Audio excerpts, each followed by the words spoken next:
The 4 justices of the Supreme Court who voted against same-sex marriage today each wrote dissenting opinions, and you should take a look at them. It'll help you to understand the way they view our society. We're going to focus here on the Young Turks today on 2, the Chief Justice Roberts and the Chief Gasbag Scalia. First, Roberts, who said, "The majority's decision is an act of will, not legal judgment. The right it announces has no basis in the Constitution or this court's precedent. Just who do we think we are?" Did he say that same thing after Citizens United? I don't believe he said, "Who do we think we are?" Wait a minute. Now, the 5 justices that decided that you could do unlimited bribery of politicians. No. Kennedy, by the way, the same deciding vote that in this case voted for gay marriage, also voted in favor of allowing unlimited money into politics. He was the bad guy in Citizens United, and he said, if you give unlimited money to politicians and you spend unlimited money in politics, it doesn't even give the appearance of corruption. Nothing.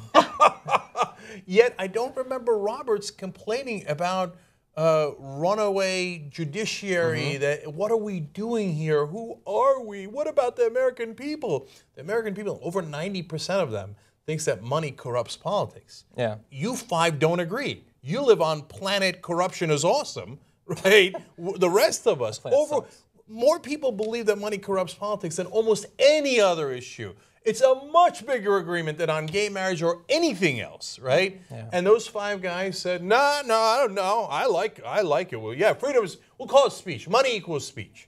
Wait a minute, money never equaled speech before. Now, before 1976, before the Supreme Court made that decision, there was no such thing. And that corporations are human beings. You made up all this crap. You unloaded it on top of us so that we lost our democracy. And you didn't complain then. You loved it then. But my God, gay people get to be equal to straight people? What are we doing here? Who are we? This is a runaway judiciary. Yeah. What are we doing here? Well, his statement is a perfect example of projection, right? Because he says that the justices that are in favor of gay marriage are practicing their will. But that's what you do, right? You are willing to ignore the Constitution and the fact that we're all supposed to be created equal and treated equally to practice whatever conservative beliefs you have in discriminating against same-sex marriage. Yeah. Classic case of projection. You guys can keep bringing up how many Americans support not having our government be flooded by money, but thankfully we're not ruled by 275 million unelected citizens. So here's more of Roberts. Understand well that what this dissent is about. It is not about whether, in my judgment, the institution of marriage should be changed to include same-sex couples. It is instead about whether, in our democratic republic, that decision should rest with the people acting through their elected representatives or with 5 lawyers who happen to hold commissions authorizing them to resolve legal disputes according to law. The Constitution leaves no doubt about the answer. Again, we could point back to other times like with Citizens United where he didn't just make stuff up, but he directly went against prior precedent that said that you can limit the influence of money in politics. And the Constitution does have an answer. The Constitution, we decided through Marbury versus Madison, the original precedent set by the Supreme Court that the rest of the branches agreed to and followed, that yes, the Supreme Court gets to interpret the Constitution. Here they interpreted it with an incredibly reasonable decision that equal rights means equal rights for everyone. And they're like, how dare you? The Constitution does not allow for this. No, that's exactly what the Constitution allows for. They're monumentally full of crap when it interferes with their religion. Yeah. You know, oh, no, but no, you disagreed with my unelected sky god. Yeah. How could you do this to my Constitution? You're so full of it. You don't care about the Constitution, and you certainly don't care about the will of the people. Hey, you want to say 5 unelected, and you're one of the unelected Supreme Court justices. You're like, no, I wanted the 4 unelected Supreme Court justices to win, not the 5 unelected Supreme Court justices. Oh, what a great point of principle, right? That makes no sense at all. And if you say to me, hey, we shouldn't let 5 unelected justices dictate the law of the land, great, take away Citizens United. You got a deal? You want to do it? You want to do it? How about Bush v. Gore? You don't want to do it. When it helps you and your corporate buddies, you love it. You right? Okay. Then all of a sudden you love the 5 unelected Supreme Court justices. Yeah, when it puts Bush in office, they're big fans of it. Exactly. Political. We're talking about political? You guys shredded states' rights. Scalia was in that decision. He shredded states' rights with Bush v. Gore. He said, Florida, you don't have any you don't have any right to count the votes in your state. There's no decision more against states' rights than Bush v. Gore. Any 5 unelected justices made the most political decision the Supreme Court has ever made by definition. They decided who would elect the president, even though Al Gore got more votes, no question about it. And if you're talking about electoral votes, they did the recount. The press did the recount afterwards. By every definition, Al Gore would have won. But no, 5 unelected justices overturned the will of the American people. And some of those same guys have the nerve to complain about unelected justices in the case of this decision. Then he needles you a little bit more near the end of his dissent, saying, celebrate the achievement of a desired goal, celebrate the opportunity for a new expression of commitment to a partner, celebrate the availability of new benefits, but do not celebrate the Constitution. It had nothing to do with it. Wow. Jesus. Apparently he doesn't have an understanding of the Constitution, which is a little troubling considering he's a Supreme Court justice. That's a good point. Eat your cake and I will rub it in your face too. Yeah. I guess. You know why he says that? Because he knows he's on the wrong side of history. He says it. He says it a couple of different places. He talks about how, I know that, our dissent will not be looked upon favorably. That's right. Because you know you're on the wrong side of history. You know that at the end of the day, what we always decide is equal rights for all Americans.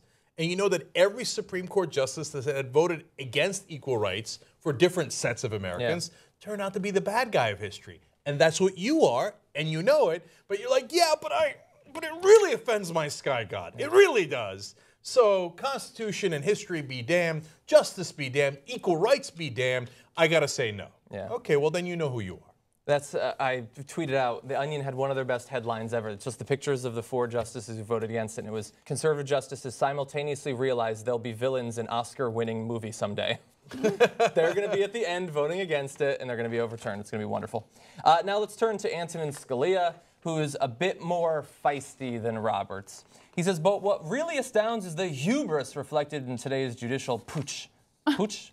The 5 justices who compose today's majority are entirely comfortable concluding that every state violated the Constitution for all of the 135 years between the 14th Amendment's ratification and Massachusetts' permitting of same-sex marriages in 2003. That's right. Yeah, basically. That is what happened. You know, we've done that before with slavery. We've gotten it wrong for a really long time. I love that argument. But we've been discriminating against gay people for a really long time. You're going to change things? Yeah. Really? I mean, that's your argument against allowing same-sex marriage. Wow. So, under that same idea, and this is indisputable, that since the 14th Amendment passed all the way to Brown versus Board of Education, the Supreme Court had allowed, through decisions like Plessy v. Ferguson, that segregation was acceptable. So black people aren't really equal. They got colored water fountains. They have much worse education system. All those things. Housing. So they decided to ignore the 14th Amendment. They were not going to give them due process. They were not going to give them equal rights. And the Supreme Court sanctioned it for a long, long time. So I guess at Brown versus Board of Education, Scalia would have said, no way. We've been discriminating against black people for time immemorial. So now we're going to give them equal rights like the Constitution says? Outrageous. This is a judicial push. Yeah, I think he might have said that, yeah. I can't believe that was his argument. Yeah. Yeah. Oh, no. By the way, you got to read it. Even if you just read Scalia's portion, it's like 9 pages long, but it's filled with stuff like this where he's not just attacking gay activists, gay supporters. He attacks the other justices just so boldly. The opinion, speaking about the majority opinion, is couched in a style that is as pretentious as its content is egotistic. Projection. He went on to say, he referenced, go ask a hippie. He wants to make sure that you know that he belongs in the 20s, perhaps the 40s. He says, hubris is sometimes defined as o'erweening pride, and pride, we know, goeth before a fall. But they're pretentious, by the way. He wrote that. Who speaks like that? He just attacked nonstop how they were trying to be poetic. They're trying to be faux memorable. They are being fucking memorable. We're going to be reading this for another 100, 200 years. It's a very important decision. Ironically, he's being fairly melodramatic here. A little bit, yeah.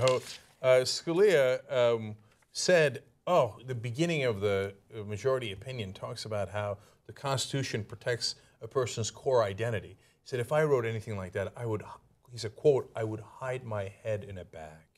Right? No, you write things that are far more pompous. They just said something very simple, like, hey, we should protect every American. You write things like, oh, I do declareth the pompous, the falsest, and the push and the biz. And fuck off. Who are you? You don't realize what a jackass you sound like. And the reason he does it is that he gives an intellectual veneer to his bigotry.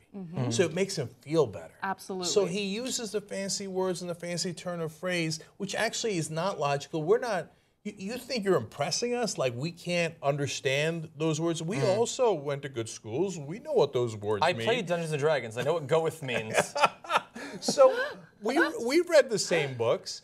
It's not like you tricked us. Yes, your underlying point still sucks. Your underlying point is, I know, but I don't want to give them equal rights. I know it says in the Constitution they should have equal rights, but really, we got to give them the right to marry one another and decide their expression. He thinks he's being cute, not just with the intellectual veneer, but he gives an example in his dissent about, the justices in the majority say that this is about freedom of expression. A core, even Scalia admits, yes, that's a core right as Americans you have. In fact, that's the excuse he used to give away our democracy when he said billionaires also have freedom of expression. They just express their feelings and their views by giving someone $100 million. They're just expressing their views, right? They're American expressing their views. Right, and you are talking about an overthrow of the government. You guys overthrew our democracy, and you were among those guys, Scalia, in Citizens United. Okay, so he says, freedom of expression. But a marriage, and everybody knows that a marriage actually limits your expression if you have a wife. God, you're unbearable, man. You're Archie Bunker. And you think you're clever, but you're playing with people's lives. This is not a cute little thing like, oh, my wife doesn't let me speak as much.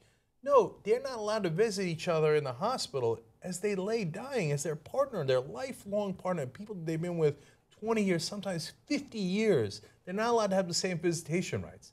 They're not allowed to share their property with one another. They're not allowed to have all the rights that every other American has. And you think you're being cute with my wife doesn't let me talk, ha, ha, ha, so this is actually against the freedom of expression. You put that in a Supreme Court decision, and then you have the gall to criticize the other justices for how they quoted Cicero and Confucius and actually try to make an intelligent argument.